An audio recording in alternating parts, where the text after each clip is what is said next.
Elle n'avait que 6 ans lorsque sa belle-mère l'a entraînée sur la scène des enchères de fortune. À côté d'elle, sa sœur jumelle tremblait silencieusement, trop jeune pour comprendre le prix mis sur leur vie. La foule restait immobile, paralysée par la peur ou la résignation, personne n'osant intervenir. Puis, sorti du silence, un homme qui n'avait plus que son nom et le cœur brisé s'est avancé et a tout changé. L'ancienne étable dégageait encore une légère odeur de fumier, même si aucune vache n'y était restée depuis des années. La poussière pendait lourdement dans les étroits rayons du soleil qui traversaient les planches déformées du toit. Les barrières rouillées pour le bétail ont été écartées pour former une scène rudimentaire. Cette nuit-là, comme chaque dernier samedi du mois, ce n'étaient pas des animaux qui étaient vendus, mais des gens, principalement des enfants. Calen Brox se tenait près du fond, ses larges épaules légèrement affaissées sous une chemise en jean délavé, le col relevé plus par habitude que par protection contre le vent réel. À ses côtés, son fils Rowan, 10 ans, lui tenait la main avec une confiance tranquille. Les yeux pâles de Rowan, assombris par la cécité, ne voyaient rien, et son audition était également terne. Calen devait parler lentement et clairement dans son oreille gauche pour pouvoir comprendre beaucoup de choses. Mais ce soir, Rowan est resté silencieux, et c'était peut-être le poids le plus lourd qui pesait sur le cœur de Calen. Il savait qu'il ne devrait pas être ici. Chaque os de son corps le poussait à partir, à emmener Rowan et à sortir avant que la puanteur du désespoir ne s'installe sur lui comme elle l'avait fait sur les autres. Mais ensuite elle a été entraînée vers l'avant, 2 filles de 6 ou 7 ans, identiques en termes de contusion et de pieds nus, mais pas d'esprit. L'une se tenait grande et provocante, tremblante mais ininterrompue, tandis que l'autre s'accrochait fermement à la manche de sa sœur, sa lèvre inférieure tremblante comme une feuille prise dans une tempête. La femme derrière eux était maigre et aux yeux perçants, puant le jean rassis. Elle leur secoua brusquement les bras, les poussant sous les projecteurs. C'est 2 pour 1, ricana-t-elle en agitant une cigarette en l'air. Les bonnes filles savent se laver, cuisiner, rester à l'écart. Je les ai bien élevées. À partir de 200 ans. Un murmure sourd parcourut la foule. Les hommes bougeaient avec inquiétude, une femme vêtue d'un manteau d'église serra plus fort son sac à main. Calen sentit un œuf froid se dénouer au plus profond de son ventre. Les filles n'ont pas bronché au cri, c'était le pire où elles y étaient habituées. Il baissa les yeux sur Rowan. Son fils pencha légèrement la tête, sentant la tension mais ne voyant rien. Pas preneur, aboya la femme. Très bien. 1h50. Ils travailleront. Ils connaissent la peur et ne pleurent plus. C'est précieux. La mâchoire de Calen se serra. Ce n'était pas ce qu'il avait prévu. Il n'était venu ici qu'avec un radiateur cassé à livrer et peut-être à vendre à la ferraille. Mais quelque chose dans le regard creux dans les yeux de la grande jumelle, quelque chose dans la façon dont elle avait instinctivement enroulé son bras autour de sa sœur, rendait impossible de s'éloigner. 78$, s'entendit-il dire, et 3 cents. Toutes les têtes se tournèrent brusquement. La femme sur scène plissa les yeux, l'incrédulité et la cupidité étincelant dans ses yeux. Quoi? C'est ce que j'ai. Vous voulez qu'ils aillent à quelqu'un qui ne les utilisera pas? Quelqu'un qui les nourrira et les laissera dormir à l'intérieur. Alors c'est tout ce que je peux vous offrir. Un lourd silence enveloppa la grange, empreint d'incrédulité. La belle-mère se moqua. 78$ pour 2 bouches à nourrir?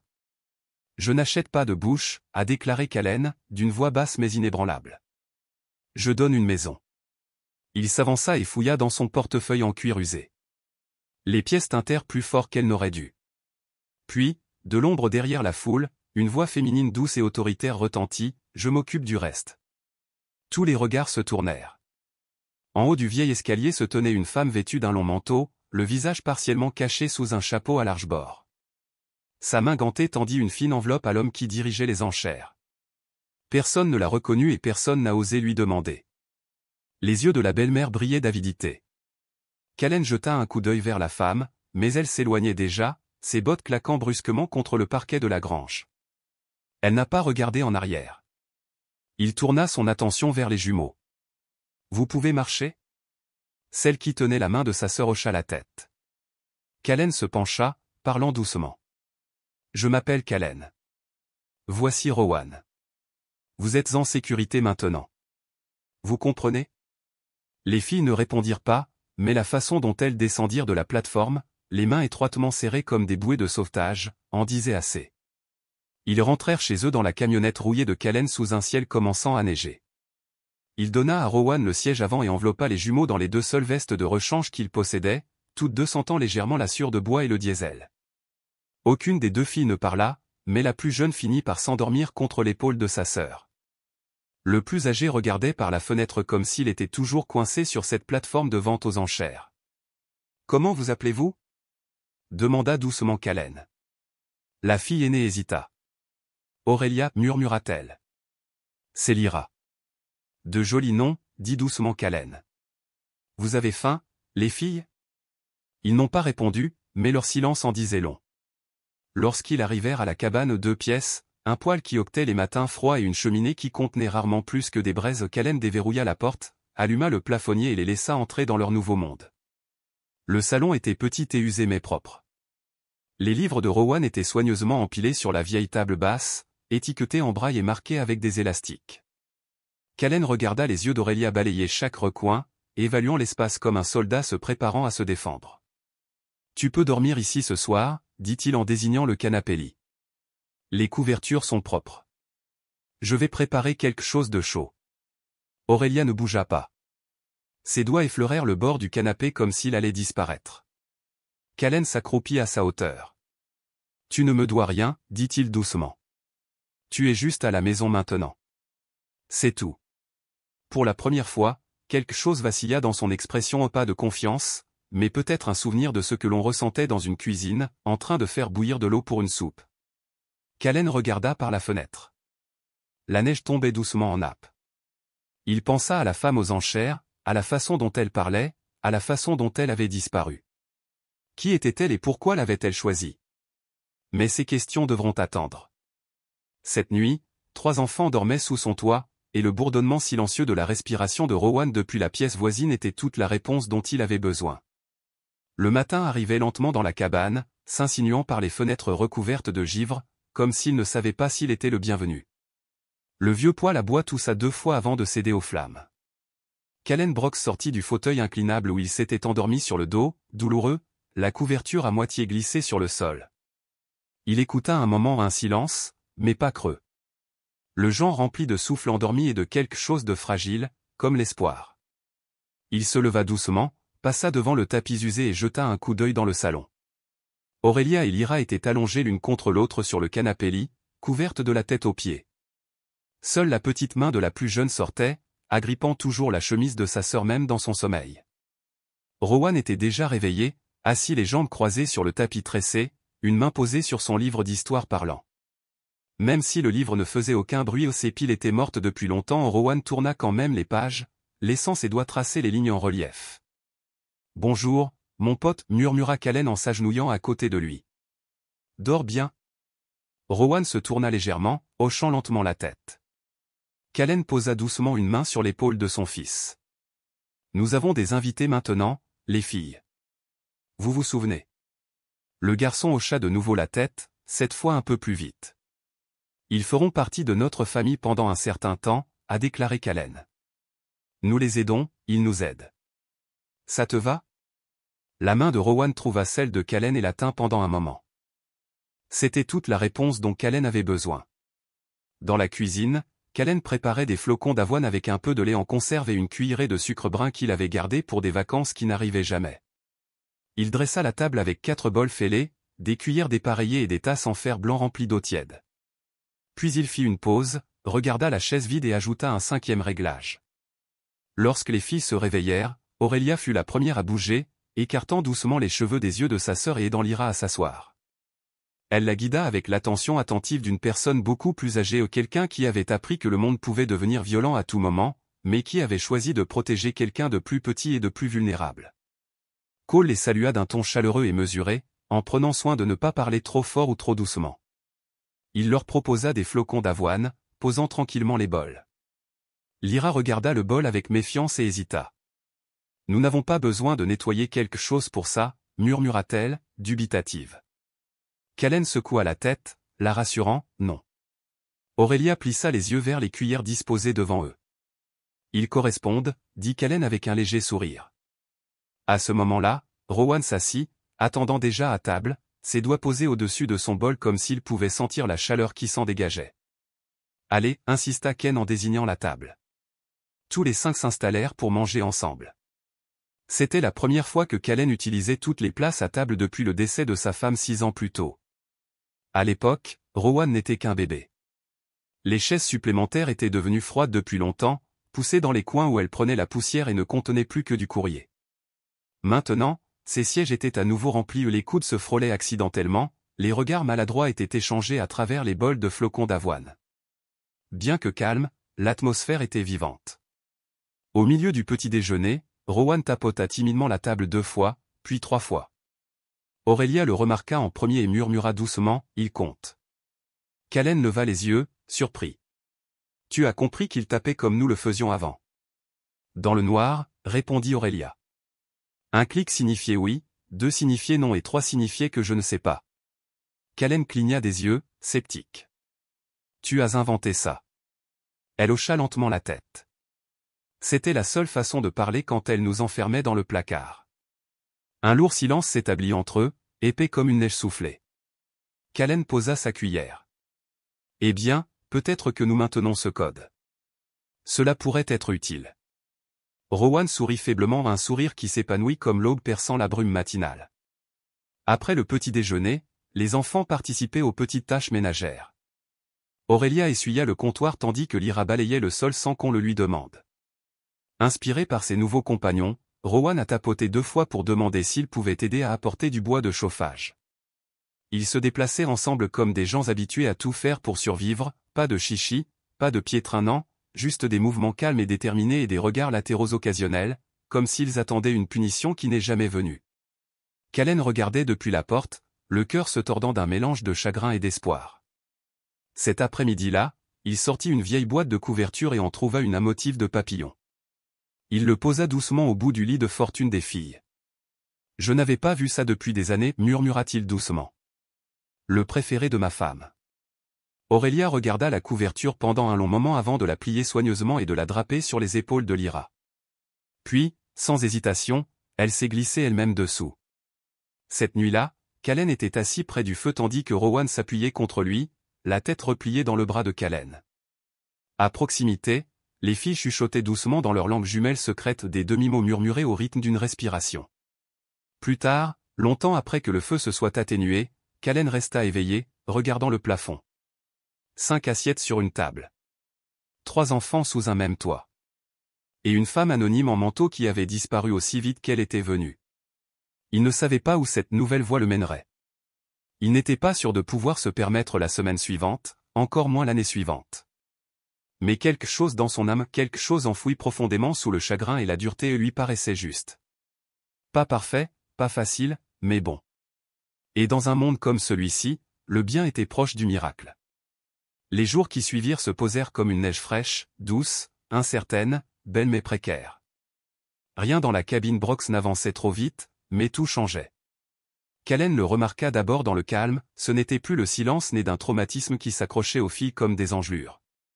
C'était différent maintenant, rempli de chuchotements feutrés entre les lits superposés, du bruissement des pages de livres empruntés et du doux rembourrage des pieds nus le matin alors qu'ils s'aidaient mutuellement à s'habiller avec des vêtements de seconde main bien trop grands pour leur petite silhouette. Le son de la guérison était toujours subtil.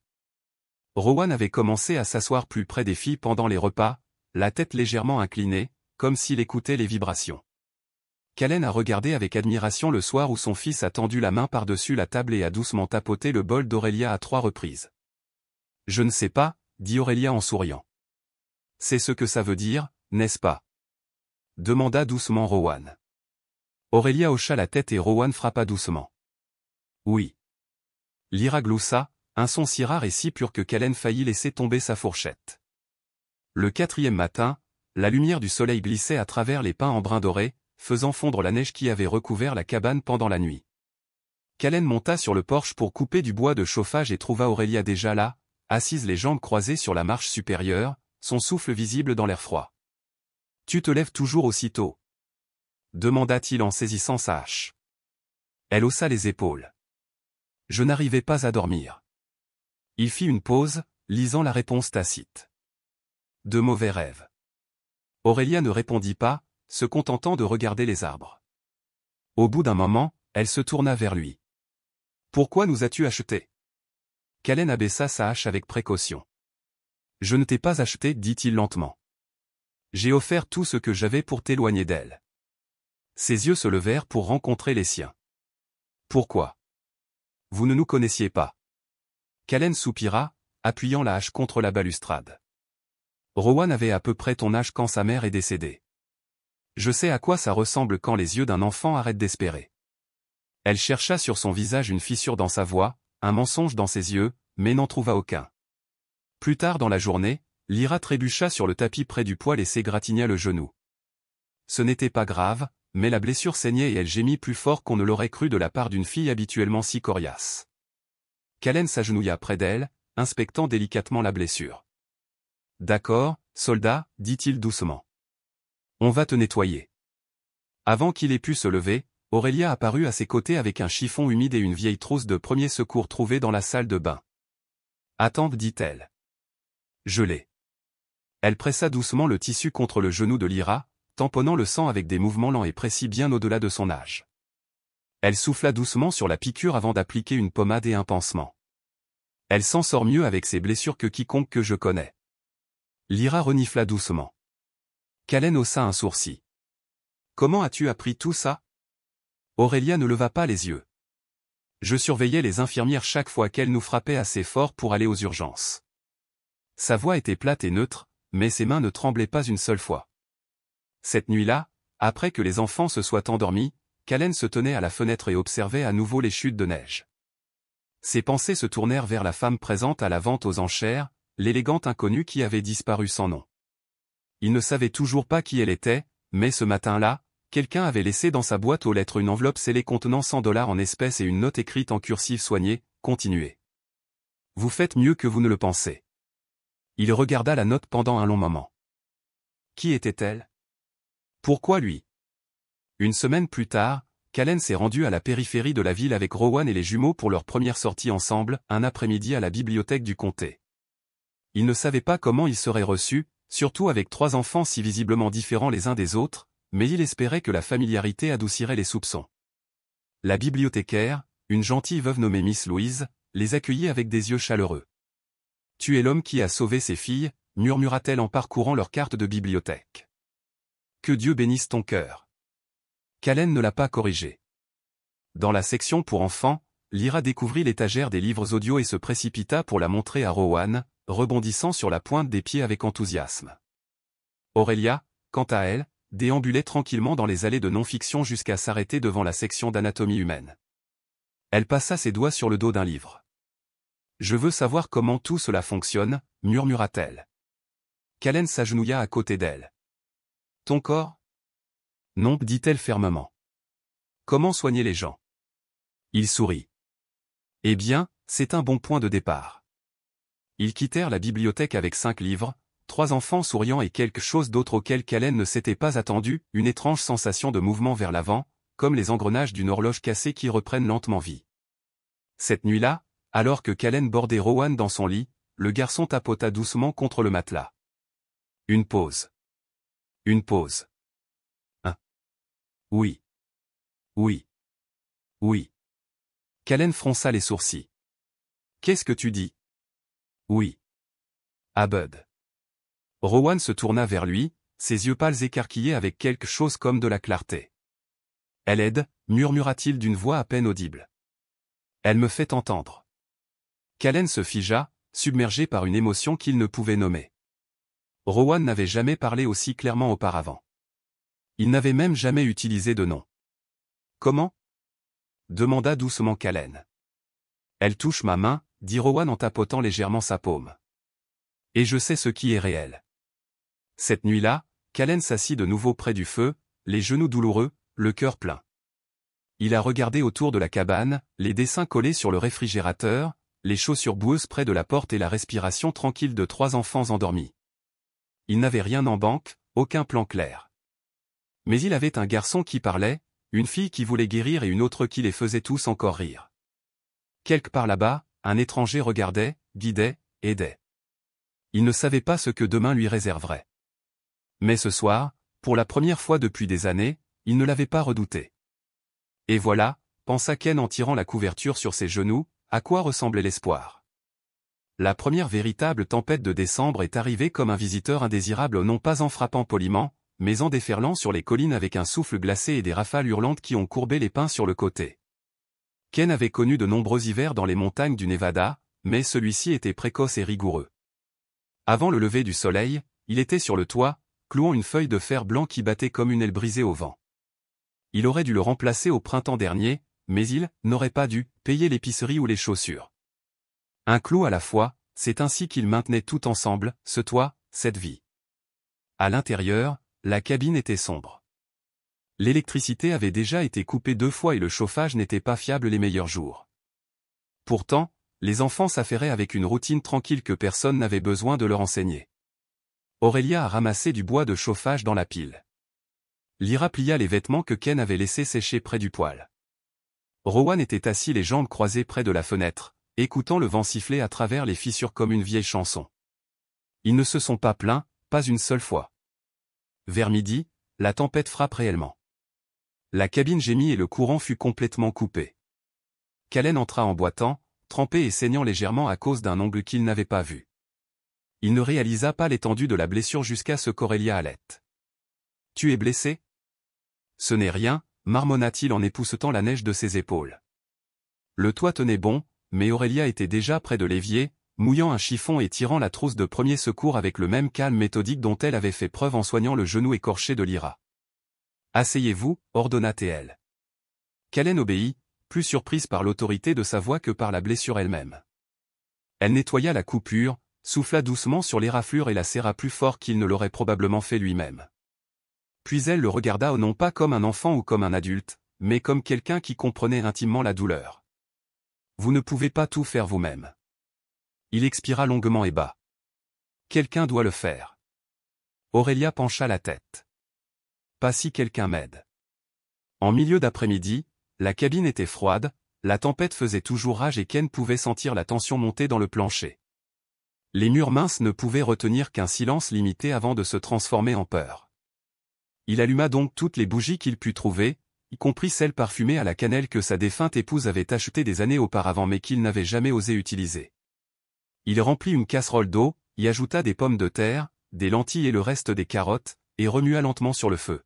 « Ça sent la soupe », dit Lyra avec espoir. « Presque, » répondit Callen. Elle s'appuya contre son bras. « Tu es doué pour prétendre que tout va bien. » Il lui lança un regard de côté. « C'est évident ?» Elle sourit.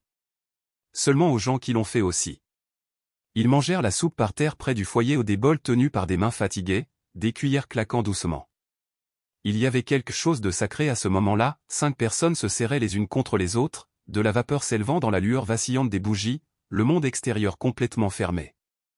Rowan tendit la main pendant quelques secondes. Callen fit semblant de ne pas pleurer. Après le dîner, Lyra a sorti un jeu de cartes et a appris à Rowan comment les trier au toucher. Il ne pouvait pas voir les chiffres, mais elle le laissa deviner en comptant les coins et en lisant les motifs au dos. Le club ressemble à une pâte, dit-il en passant ses doigts sur le visage. Et les cœurs sont pour les filles, taquina Lyra. Les garçons ont aussi du cœur, répondit Rowan presque sur la défensive. Callen se tourna vers la cheminée, cachant son sourire. Il ne savait pas où son fils avait appris à dire quelque chose d'aussi profond, mais il en était content. Aurélia était assise à proximité, immobile et silencieuse, feuilletant l'un des livres d'anatomie de la bibliothèque. Elle s'arrêta sur un diagramme de l'oreille humaine, touchant doucement les parties comme si elle essayait de les retracer sur Rowan. « Tu penses que je vais un jour le réparer » murmura-t-elle, sans se rendre compte qu'elle avait parlé à voix haute. Callen regarda. « Vous réparez déjà plus que vous ne le pensez. » Le vent est tombé après minuit. Le courant n'étant pas revenu, Callen trouva une vieille radio dans le placard du fond et tourna le cadran jusqu'à ce qu'il capte le léger bourdonnement d'un bulletin météo, panne de verglas dans 4 comtés, fermeture d'école pour la semaine. Personne ne venait sur la route. Pas avant un moment. Alors ils en ont profité au maximum. Ils construisaient des forts en oreiller et inventaient des histoires. Callen leur a appris à utiliser une boussole, à lire les traces d'animaux dans la neige et à cuisiner des flocons d'avoine sans les brûler. En retour, les enfants lui ont appris à sourire sans culpabilité, à rire sans broncher, à considérer sa maison non pas comme une ruine mais comme un refuge. 3 jours plus tard, alors que la tempête s'apaisait et que le soleil perçait à travers les arbres, une surprise arriva avec le courrier du matin. Emballé dans du papier craft et laissé dans la pile de bois par un inconnu, il contenait un manteau tout neuf pour Aurélia, une paire de bottes en polaire pour Lyra et une montre en braille pour Rowan. Chacun était étiqueté d'un mot écrit dans la même cursive élégante, adressé « à ceux qui traversent les tempêtes le cœur ouvert ». Aucune signature. Aucune adresse de retour.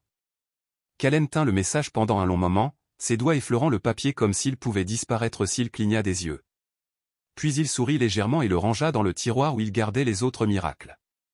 Le dégel est venu tranquillement. Un matin de fin janvier, la neige sur le toit en tôle de la cabane s'est détachée dans une pluie douce et humide, glissant en gros morceaux et atterrissant avec un bruit sourd dans la cour. Une goutte s'est formée juste devant la fenêtre de la cuisine lente, régulière, rythmée.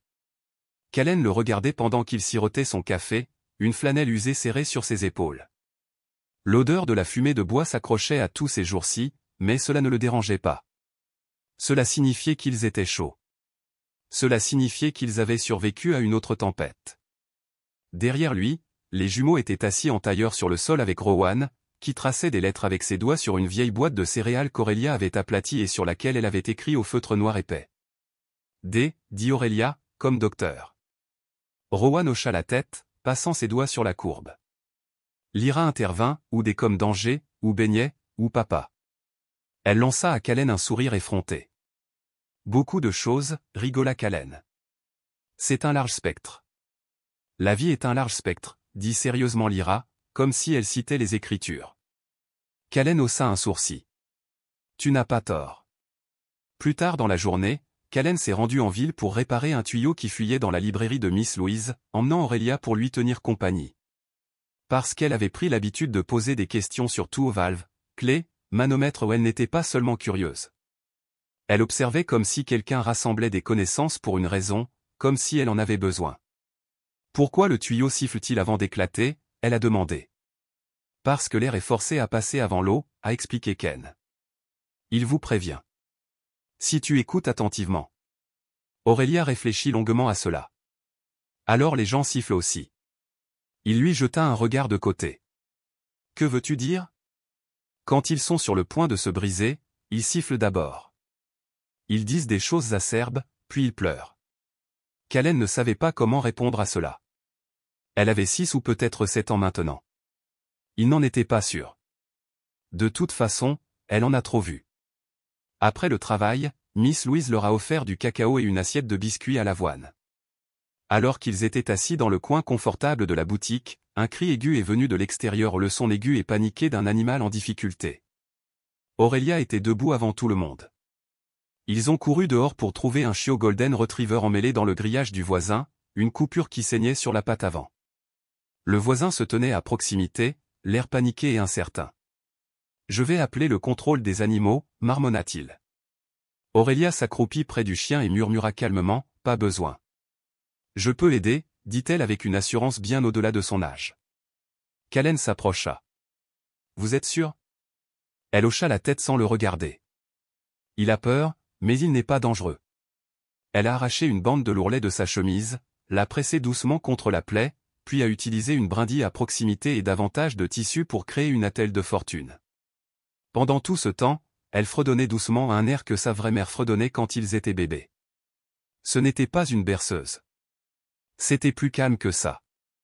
Rassurant. Le chiot a arrêté de trembler.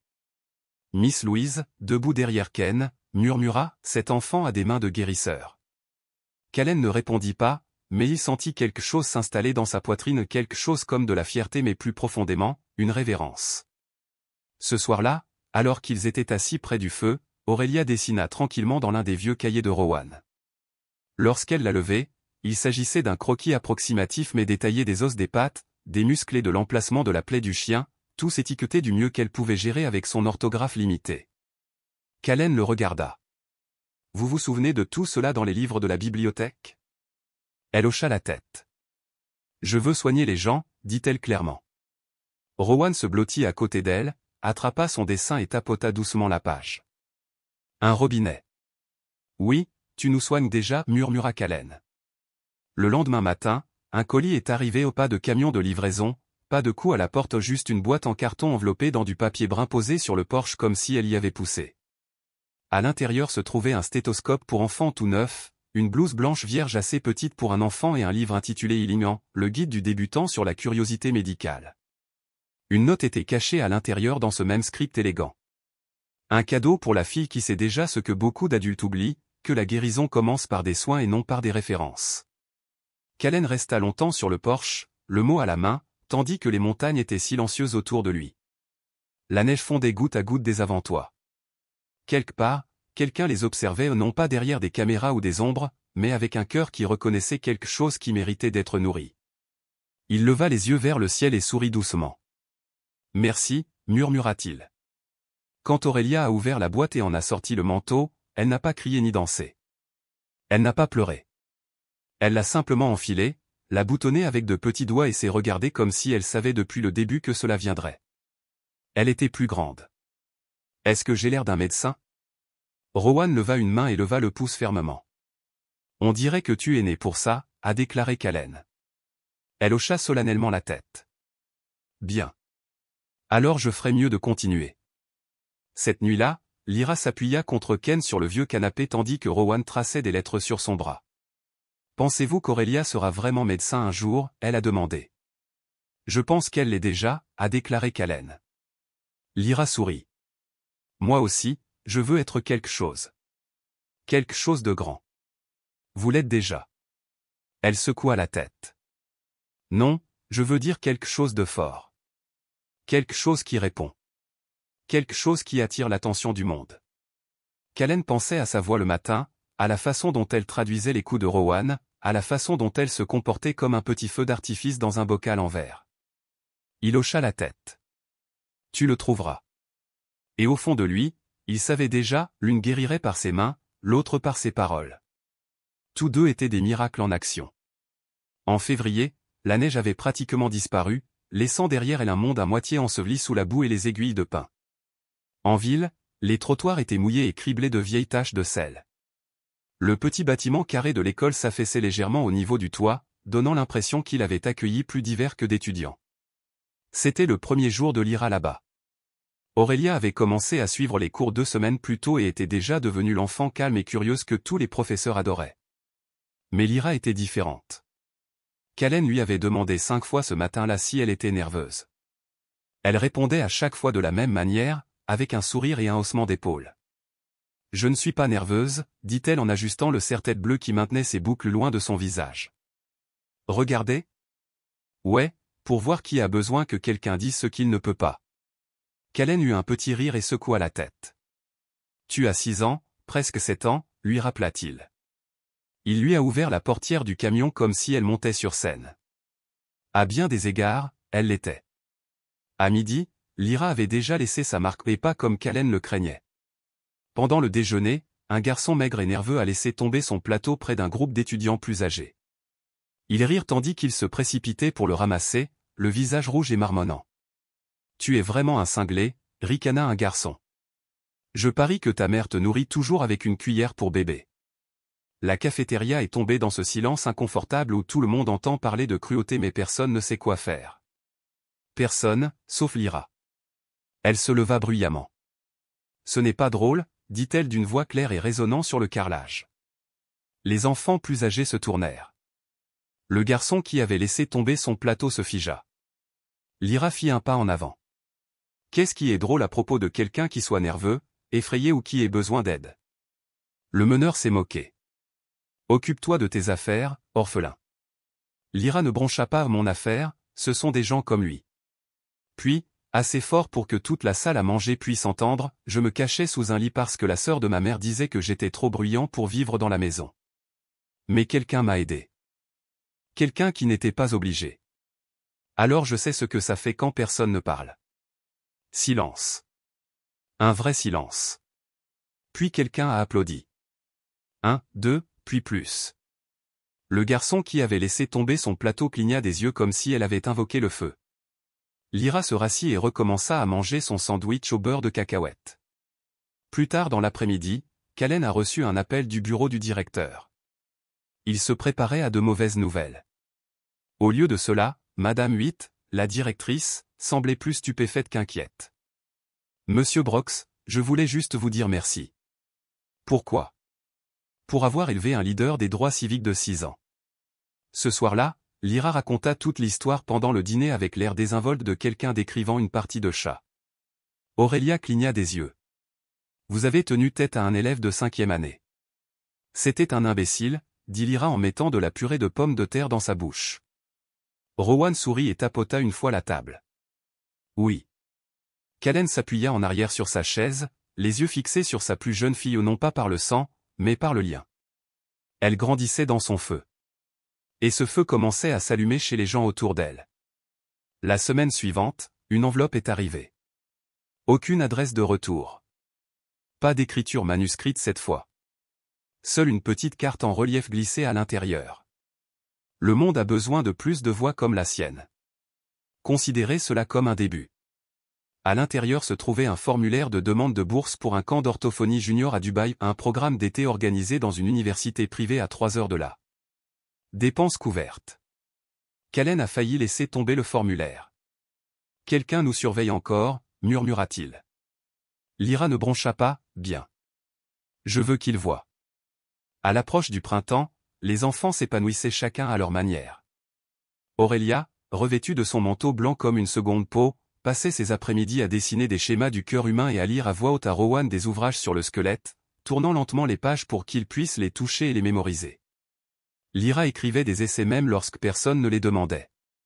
Son dernier était intitulé « Pourquoi chaque enfant mérite un deuxième essai ». Madame 8 l'a affiché sur le tableau d'affichage de l'école. Les parents ont commencé à le remarquer. Rowan, une fois silencieux, a commencé à poser des questions non pas avec des mots, mais avec des tapotements, des gestes et des touches qui avaient plus de sens que n'importe quelle phrase prononcée. Son monde se déroulait morceau par morceau, guidé en douceur par la présence inébranlable des sœurs qui refusaient de le laisser s'isoler. Colin a passé de nombreuses soirées simplement à les observer, non pas par sentiment de supervision ou de contrôle, mais par un profond sentiment d'émerveillement et d'admiration. Malgré tous les progrès qu'ils faisaient ensemble, une ombre de doute persistait dans son esprit. Des questions sur Vivien, sur la gentillesse mystérieuse de recevoir l'aide de quelqu'un dont il connaissait à peine le nom, lui pesaient. Ce miracle qui s'est produit dans sa vie aurait-il un prix à payer un jour? L'incertitude planait comme une question silencieuse en arrière-plan. Il a gardé l'enveloppe en toute sécurité dans un tiroir aux côtés d'autres. Il ne savait pas où ce fil pourrait mener, mais chaque fois qu'il regardait Lyra audacieuse comme le tonnerre, Aurélia patiente comme la pluie et Rowan, clignant des yeux au vent comme s'il pouvait vraiment sentir à nouveau le monde, il ressentait une certitude inébranlable. Il n'échangerait jamais ses moments ni ses enfants contre rien au monde. Cette nuit-là, alors que le feu dans l'âtre s'éteignait et que les enfants dormaient paisiblement, Ken sortit. Il enroula une couverture sur ses épaules et regarda les étoiles dispersées dans le ciel calme. Les pins étaient immobiles et quelque part, au loin, il sentit une femme qui l'observait dans l'ombre, quelqu'un qu'il n'avait pas vu depuis la vente aux enchères. Non pas comme un bienfaiteur, ni comme un étranger, mais comme quelque chose de bien plus mystérieux et profondément personnel qu'il n'avait jamais osé imaginer. Tout a commencé par un simple reçu. Callen l'a découvert soigneusement coincé entre les pages du livre d'histoire en braille préféré de Rowan, probablement placé la part de petits doigts curieux. Au début, cela semblait insignifiant, un bout de papier laissé par l'une des boîtes de dons qui apparaissaient occasionnellement sur leur porche. Mais celui-ci portait un nom imprimé, attirant toute son attention. Second Light Foundation, disbursement office, pouvait-on lire.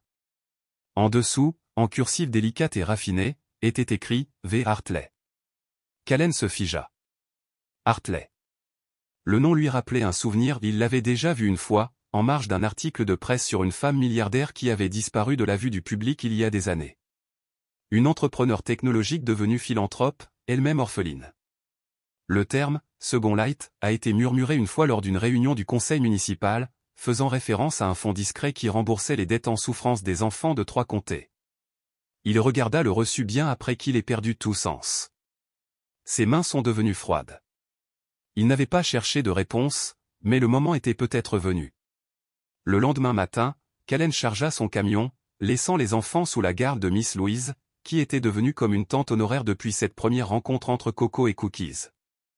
Il a roulé 2 heures vers le nord jusqu'à la ville, où d'imposants bâtiments de verre s'élevaient comme des cascades gelées et où les feux de circulation clignotaient avec impatience au-dessus d'une foule trop occupée pour se remarquer.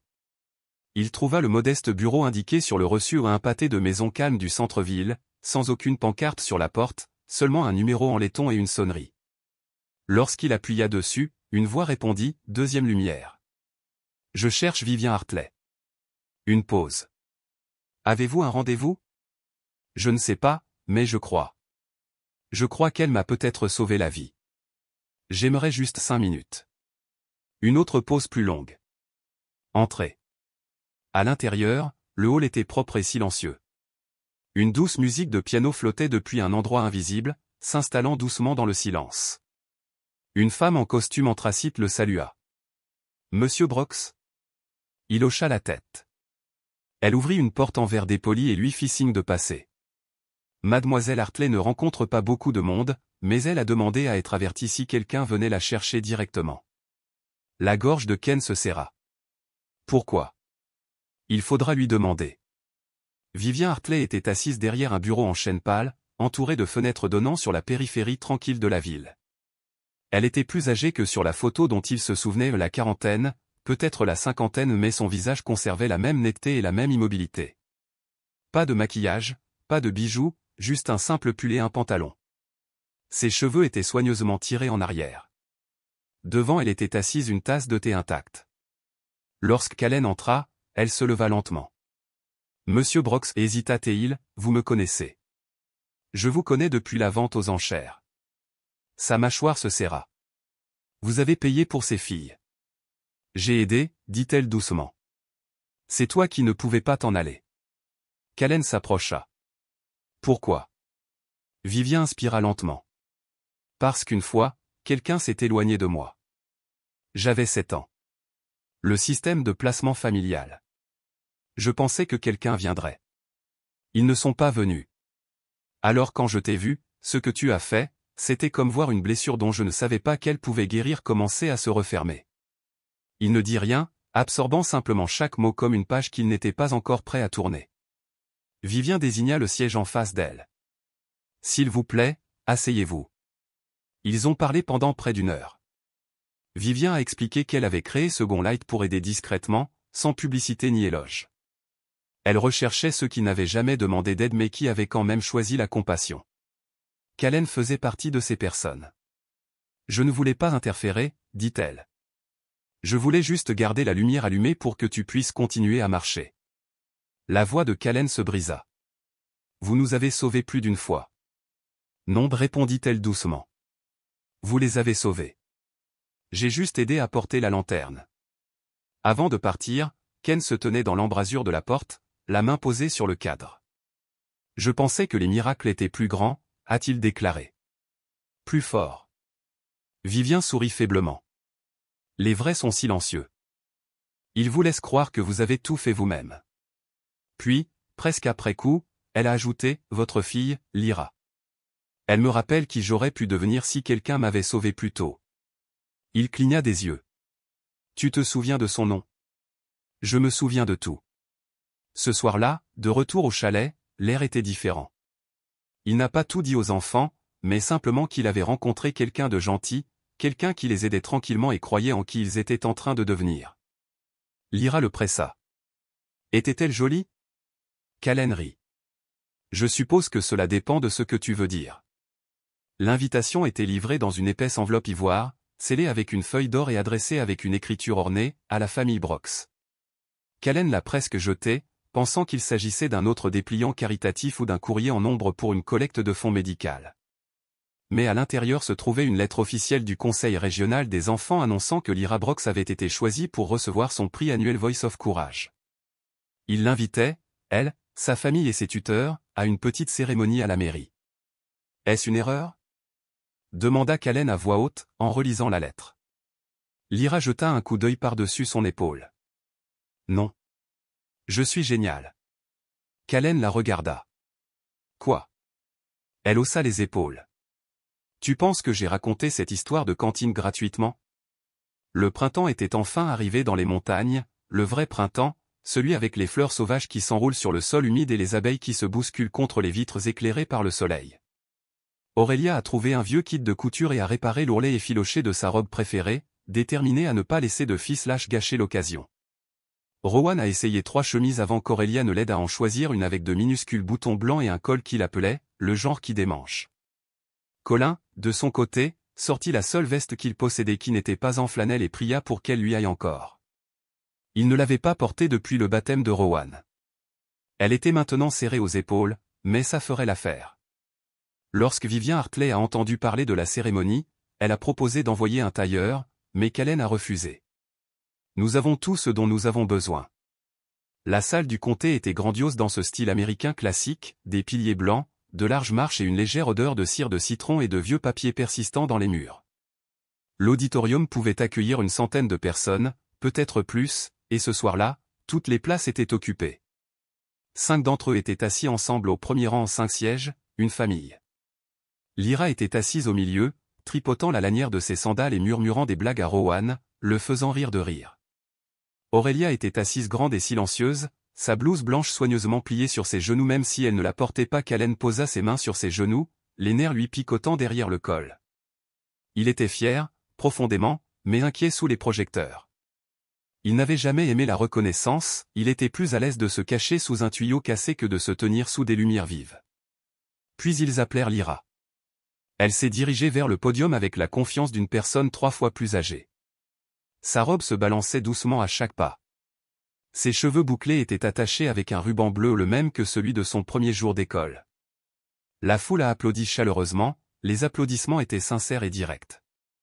Lyra prit le micro, s'éclaircit la gorge et regarda le public. Sa voix était claire et certaine. « Je pensais qu'être bruyante rendait mauvais », commença-t-elle. « Je pensais que si je parlais trop, les gens arrêteraient d'écouter. Mais quelqu'un m'a dit que les voix ne sont pas censées être silencieuses. Elles sont destinées à être utilisées, surtout pour les gens qui ont trop peur pour parler. » Un murmure d'accord parcourut la foule. Elle a poursuivi, « Je m'appelle Lyra Brooks. J'ai 6 ans, presque 7 ans et j'étais très petite au monde. Mais quelqu'un m'a donné une chaise à table, et maintenant je veux faire de la place aux autres. » La pièce s'immobilisa, puis quelqu'un se leva et applaudit. D'autres ont suivi, jusqu'à ce que la salle entière se lève sous une ovation debout. Lyra rayonnait. Callen n'a pas applaudi. Il ne pouvait pas. Ses mains se rejoignirent devant sa bouche, couvrant le sanglot le plus doux qu'il ait jamais essayé de cacher. Après la cérémonie, des parents, des enseignants et même un juge local se sont approchés pour se serrer la main et demander des photos. Quelqu'un a proposé à Lyra de visiter le conseil civique local de la jeunesse. Quelqu'un d'autre a demandé si Aurélia souhaitait peut-être visiter le laboratoire du centre médical pour enfants du centre-ville. Rowan se tenait près de son père, s'appuyant doucement contre sa jambe. Callen baissa les yeux et remarqua que le garçon tremblait non pas de peur, mais de surstimulation. Il s'agenouilla et toucha doucement le bras de son fils. « Ça va ?» Rowan se tapota le genou. Une pause. Une. « Oui, sourit Callen. Tu as bien fait, mon pote. Vous tous. » Puis il la vit. Au fond du hall, près des hautes doubles portes, se tenait Vivian Hartley. Pas de garde du corps, pas d'assistant, pas de grande entrée, juste elle dans un manteau vert pâle avec un foulard en soie noué au col. Elle croisa le regard de Ken et lui offrit un petit sourire. Il s'excusa du groupe et s'approcha lentement, ne sachant toujours pas comment l'appeler. « Je n'étais pas sûr que tu viendrais, » dit-il. « Je n'étais pas sûr de devoir le faire, » répondit-elle. « Votre place est ici, » dit simplement Ken. Le regard de Vivian s'adoucit. « Merci. » Il hésita, puis demanda, « Pourquoi nous avez-vous choisi ?» Elle regarda au-delà de lui vers les 3 enfants qui riaient près de la table des rafraîchissements. « Je ne t'ai pas choisi, » dit-elle. « Je t'ai reconnu. Il y a une différence. Choisir implique le pouvoir. La reconnaissance implique le destin. » Il laissa cette pensée s'installer entre eux. Puis il a dit quelque chose qu'il n'avait pas dit depuis plus d'une décennie. « Voudrais-tu venir à la maison un jour ?» Vivian cligna des yeux. « Je voudrais. » Cette nuit-là, après que les enfants furent rentrés et que la veste fut accrochée à son clou solitaire près de la porte d'entrée, Callen s'assit avec une tasse de thé et un crayon à la main. Il ouvrit son journal, celui qu'il n'avait jamais montré à personne, et écrivit. Il y avait 5 sièges devant cette salle ce soir. Un pour une fille avec le feu, un pour une fille avec des mains guérissantes, un pour un garçon apprenant à voir sans yeux, un pour un homme qui ne savait pas qu'il était fort et un pour la femme qui a gardé la lumière allumée assez longtemps pour que nous puissions tous trouver notre chemin. Il ferma le livre. À l'extérieur du porche, Une lumière vacilla une fois, puis resta stable. Quelque part en lui, le futur aussi. La première fois que Vivien Hartley est resté dîner, c'était la soirée pain de viande. Rien de spécial, pas de drap luxueux, pas de bougies, juste une table en bois rayé, des assiettes ébréchées et une odeur de sauce Worcestershire persistante dans l'air. Mais pour Callen, cela aurait tout aussi bien pu être un banquet. Vivien arriva avec une corbeille de pain frais, encore tiède, enveloppée dans une serviette en lin. Je n'étais pas sûr de ce qui allait avec le pain de viande, dit-elle alors que Ken prenait son manteau. Vous avez apporté du pain, dit-il. Vous auriez pu apporter du gravier, et cela aurait quand même rendu la nuit meilleure. Elle sourit, les yeux doux derrière ses lunettes de lecture. Les enfants avaient tout nettoyé 2 fois. Lyra a même peigné les cheveux de Rowan 2 fois, même s'il détestait la façon dont cela lui chatouillait le cuir chevelu. Aurélia portait sa blouse blanche comme un uniforme, sérieuse et fière. Callen avait eu peur que cela puisse paraître forcé, mais ce n'était pas le cas. C'était agréable, simple, comme si la chaleur se frayait un chemin dans des pièces froides qui avaient depuis longtemps oublié ce qu'était la chaleur. Pendant le dîner, ils parlèrent de petites choses, le nouvel intérêt de Rowan pour les échecs, le projet de Lyra de lancer une pétition pour une plus grande étagère dans la bibliothèque, les diagrammes d'Aurélia couvrant désormais chaque centimètre carré d'espace mural disponible dans le couloir. Vivien écoutait attentivement. Elle n'a pas interrompu ni condescendant. Elle a posé des questions de suivi comme quelqu'un qui voulait vraiment les connaître. Tu te souviens de tout ça, s'émerveilla Lyra à mi-chemin du repas. La voix de Vivien était douce. Quand on a passé la majeure partie de sa vie dans l'oubli, se souvenir des autres devient une sorte de dévotion. Après le dessert cordonnier de pêche en boîte et crème fouettée instantanée, Ken sortit sur le porche pendant que les enfants se disputaient pour la dernière cuillerée. Il avait besoin d'air non pas parce qu'il se sentait mal à l'aise, mais parce que quelque chose en lui montait, comme une marée, comme un souvenir, comme la douleur de quelque chose de bien enfin à sa portée. Vivien le rejoignit un instant plus tard, croisant les bras contre la brise fraîche. Ils restèrent silencieux, regardant le clair de lune coudre de l'argent sur les pins. Elle va changer les choses, dit Callen en hochant la tête vers la porte. Lyra, peut-être qu'Aurélia aussi. Vivien sourit faiblement. Ils le sont déjà.